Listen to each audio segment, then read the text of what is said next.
오늘은 요한 1서 5장 13절에서 21절까지 말씀입니다.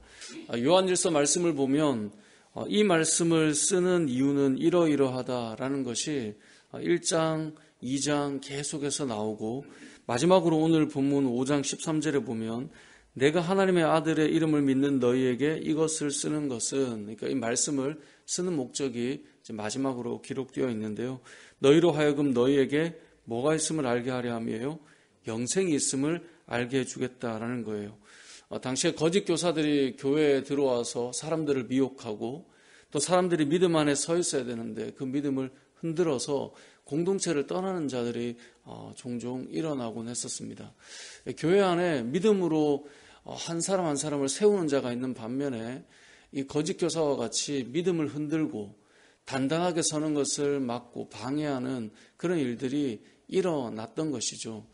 그러다 보니 이 믿음 안에 서 있는 자들의 마음속에는 내가 주 안에서 영생을 가지고 이렇게 흔들리지 않고 하나님 안에서 끝까지 갈 수 있는가, 그리고 내 안에 영생이 있는가, 이런 고민을 가진 사람들이 생기기 시작하는 거예요. 그래서 오늘 이 본문의 말씀처럼 확실하게 알려주는 것입니다. 너희 안에 영생이 있다. 제가 이 청소년 사역을 할 때 이제 수련회를 끝나고 마지막 롤링페이퍼에서 한 중학생 1학년 학생이 이제 롤링페이퍼를 써주는데 그렇게 써줬더라고요. 전도사님은 확실히 천국에 가실 겁니다. 그 글을 읽는데 그 아이가 이제 저를 바라볼 때 자신의 생각을 이제 써준 건데도 저는 그 말이 그렇게 좋더라고요. 그러니까 누군가가 저에게 이 믿음에 대한 확증을 해준다라는 것, 엄청난 힘이죠. 그런데 오늘 본문에 나오는 말씀이 바로 그것입니다. 너희에게 영생이 있다는 것을 내가 알게 하려고 이것을 쓰는 거다. 확증해 주는 거예요. 우리는 때로는 믿음의 삶을 단단하게 살아가는 것 같지만 조금만 흔들리거나 내가 하나님 앞에서 불의한 일을 행하거나 아니면 계명을 온전히 지키지 못할 때 내 안에 있는 어떤 이 굳은 마음들, 굳은 것이 아니죠. 단단한 마음들이 흔들릴 때가 있거든요. 그것을 확실하게 알려주시는 거예요. 이 말씀을 읽는 저와 여러분들에게도 하나님께서 말씀을 주시는 것입니다. 내가 너에게 이 말씀을 주는 것은 너에게 영생이 있음을 알게 하려 함이라. 여러분 안에 그리스도가 있고 여러분 안에 하나님의 아들이 있다면 여러분은 확신하고 살아가셔도 된다는 것입니다. 여러분 안에 영생이 있다는 것입니다. 그렇기 때문에 우리가 또 한 가지 가질 수 있는 것은 담대함입니다. 담대함을 가지고 살아가라는 거예요. 왜냐하면 하나님의 아들이 있는 우리들에게는 담대할 수 있는 이유가 있는데 그것은 우리가 하나님 앞에 기도할 수 있기 때문이다 라고 14절에서 말씀하고 있습니다. 14절에 보면 그를 향하여 우리가 가진 바 담대함이 이것이니, 하나님 앞에서 우리가 담대함을 가질 수 있는 것은 이것인데 그게 뭐냐? 그의 뜻대로 무엇을 구하든지 들어주신다는 거예요. 성도가 담대할 수 있는 이유는 세상에 있는 어떤 스펙이나 세상에서 내가 가지고 있는 어떤 위치나 돈이나 물질이나 그것으로 담대한 것은 세상 사람들의 모습이죠. 근데 성도가 그것이 없다 해도 왜 담대한가? 담대한 이유가 여기 나오는 것입니다. 너희가 주의 뜻 안에서, 하나님의 뜻 안에서 무엇을 구하든지 하나님께서 들으시고 응답하신다는 거예요. 담대한 성도들은 누구인가? 결국 기도하는 사람들이에요.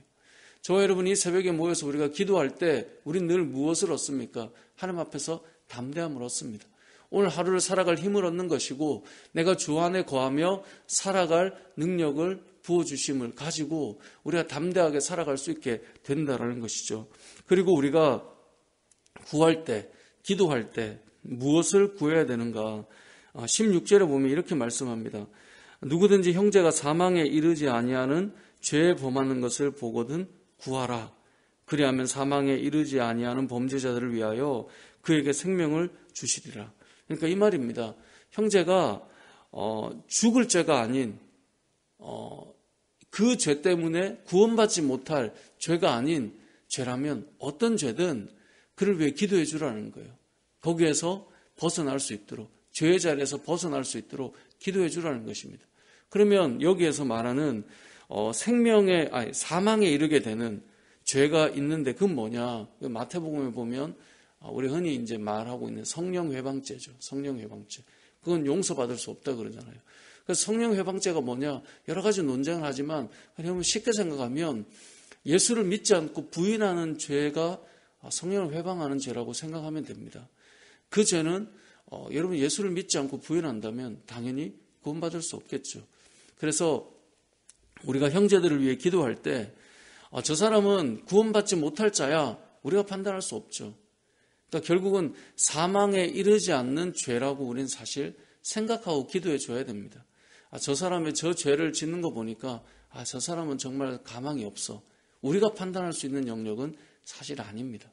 그렇기 때문에 어떤 사람이 어떤 죄를 짓더라도 그가 돌이킬 수 있는 지금 죄 안에 거해 있다라고 우리는 사실 믿고 구하는 것이, 왜냐하면 우리는 분별력이 없고 그것은 하나님의 영역이기 때문에 그렇습니다. 그래서 우리가 할 일은 아까 말한 대로 담대하게 우리가 살아갈 수 있는 것은 기도이고, 두 번째는 그 기도를 할 때 형제를 위해서도 기도해야 되는데 형제들이 죄악 가운데 있을 때 돌이킬 수 있도록 기도해 주라라고 말씀하고 있는 것입니다. 이것이 앞서 계속 말했던 형제 사랑의 모습입니다. 형제를 사랑하는데 우리가 사랑한다라는 말을 쓸 때 그런 말 하잖아요. 우리 서로 사랑해야 됩니다. 근데 사랑하는 방식이 다 달라요. 저 사람이 나를 사랑하는구나 느끼는 것은 다 각자가 가지고 있는 것이 다 다르기 때문에 어떤 이는 작은 것을 통하여서도 사랑받고 있다고 느끼기도 하고, 어떤 이들은 저렇게 행동해 주지 않으니까 사랑하지 않는구나 생각할 수도 있는데, 오늘 본문에서 알 수 있는 형제를 사랑하는 모습이 무엇인가?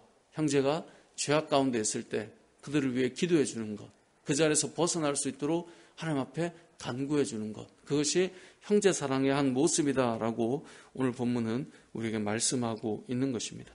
오늘 본문의 내용은 이러이러한 말씀을 통해서 우리가 아는 것은 무엇이냐? 18절, 19절, 20절 계속해서 말씀하시면서 결국 이 13절의 내용이 핵심입니다. 여러분에게 영생이 있다는 것입니다.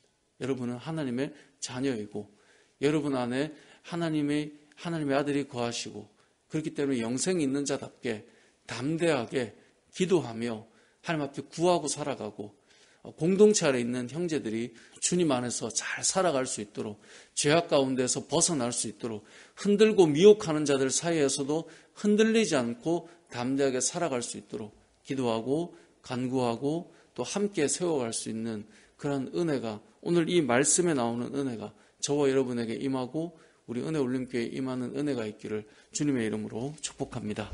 아멘.